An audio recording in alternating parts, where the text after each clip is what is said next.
আসসালামু আলাইকুম ভিউয়ার্স, কেমন আছেন সবাই? আশা করি সবাই অনেক ভালো আছেন। আজকে বাংলাদেশের ফুডের ব্যবসায়ী যারা আছে তাদেরকে নিয়ে কিছু কথা বলবো। এই মুহূর্তে যেই দোকানগুলি দেখতে পাচ্ছেন এইসব দোকানে কেউ জুস বিক্রি করতেছে, কেউ খিচুড়ি বিক্রি করতেছে, কেউ হালিম বিক্রি করতেছে, কেউ মোবাইলের অ্যাক্সেসরিজ বিক্রি করতেছে। তবে এদের সবারই ইনকাম দৈনিক ১২০০ টাকা থেকে ২,০০০ টাকা পর্যন্ত, ২,৫০০ টাকা পর্যন্ত ইনকাম আছে। তো আমি যদি ১২০০ টাকা করে ধরি, প্রতি মাসে তাদের ইনকাম আছে প্রায় ৩৫,০০০ টাকা, যদি এর চেয়ে বেশিও হয় তাদের। তো আমি যদি ৩৫,০০০ টাকা করেও ধরে রাখি, তবে আমার কথাটা হচ্ছে তারা ৩৫,০০০ টাকা ইনকাম করে প্রতি মাসে। আর যারা প্যান্ট শার্ট পরে খুব ভিআইপিভাবে অফিসে বা কোথাও শোরুমে চাকরি করে, তাদের স্যালারি সর্বোচ্চ ১২ থেকে ১৪,০০০ টাকা। তবে আমরা সবাই বলি যে ব্যবসা তো ব্যবসায়ী, ব্যবসাকে ২ রকমভাবে দেখতে নাই, তুচ্ছভাবে দেখতে নাই। কিন্তু যিনি বলে যে ব্যবসা তো ব্যবসায়ী, ছোট হোক বড় হোক, তিনিই দিন শেষে দেখবেন যে ২ জনকে ২ চোখেই দেখে। কারণ এই ফুটে যারা ব্যবসা করে তারা প্রায় মাসে ৩৫,০০০ টাকার উপরে ইনকাম করে, এবং যারা অফিসে ডিউটি করে তাদের ইনকাম হচ্ছে স্যালারি মাস শেষে ১২ থেকে ১৫,০০০ টাকা।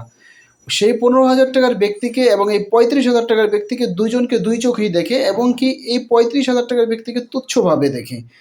তবে দিন শেষে আমরা যেটা বলি না কেন, ২ জনকে ২ চোখেই দেখা হয়। তবে এই জিনিসগুলা ঠিক না, এবং এটা ২ চোখে দেখার কারণেই অনেকেই বাংলাদেশে বর্তমানে ফুটে ব্যবসা করতে অতটা ইচ্ছুক না, ইতস্ততা বোধ করে।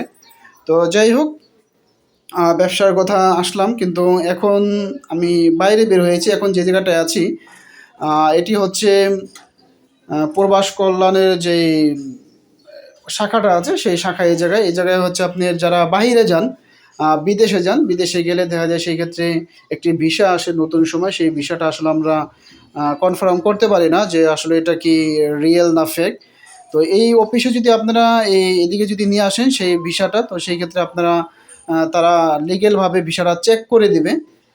চেক করে দেওয়ার পরে আপনি যদি লিগ্যাল হয় লিগ্যাল জানাবে, ফেক হলে ফেকই জানাবে। এবং তার চেয়ে বড় ইম্পর্টেন্ট বিষয় হচ্ছে এই ভিসাটা, এই যে বিল্ডিংটা দেখতে পাচ্ছেন, এই বিল্ডিংয়ে ভিসাটা চেক করা হয়। ভিসাটা যদি লিগ্যাল হয়ে থাকে, এই জায়গার থেকে আপনি প্রবাস কল্যাণ মন্ত্রণালয় থেকে যে লোনটি হয়, এই জায়গাতে আপনি লোন পাস করিয়ে আপনি যেই দেশে যাবেন ওই দেশের উপর ডিপেন্ড করে আপনাকে লোন দেবে। এই জায়গায় কোনো আপনাদের জামানত লাগবে না। এই লোন দিয়ে আপনারা বিদেশে চলে যেতে পারবেন। তো গেছিলাম আজকে কাকরাইলে অন্য একটি কাজে।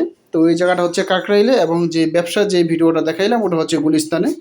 তো আমাদের কাকরাইলের কাজ শেষ হয়ে গেছে অলরেডি, আমরা ওদিক থেকে গাড়িতে চলে আইসা পড়ছি। এখন যাচ্ছি আবার গুলিস্তানে। গুলিস্তান থেকে আমি যাব হচ্ছে শহীদনগর, লালবাগ। আমার বাসা হচ্ছে ওদিকে। এই মুহূর্তে আছি গাড়িতে। তবে ২-৩ দিন যাবৎ প্রচণ্ড পরিমাণ গরম লাগতেছে। বৃষ্টি হালকা হালকা হয়, তবে গরমের তাপমাত্রাটা অনেকটাই বেশি।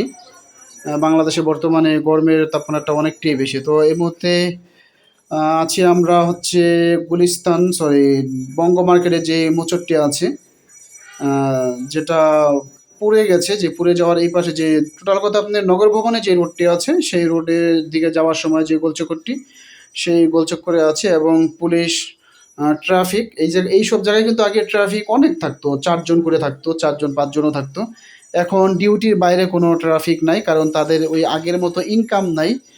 আগে যে একটা ধান্দাবাজ একটা ইনকাম ছিল, সেই ইনকামটা নাই। সেই জন্য এখন প্রত্যেক জায়গায় ট্রাফিকে দেখবেন ২ জন একজনের ডিউটি পালন করে, দায়িত্ব পালন করে। আগে এইসব জায়গায় কম করে হলেও ৪ জন কি ৫ জন, ৪ জনের নিচে তো কিছুতেই না। যদি কোনো সময় খারাপ হতো তাহলে ৪ জন, আর না হতো কম করে হলেও ৫-৬ জন এই জায়গায় ডিউটিতে থাকতো, এবং প্রতিটি ট্রাফিক সিঙ্গেলে এভাবে ডিউটি করতো। তো এখন সেই ট্রাফিক সিঙ্গেলে পরিমাণ পুলিশ নেই। এখন পুলিশের সংখ্যা একেবারেই কমে গেছে, ১ জন ২ জন, কারণ ইনকাম নেই।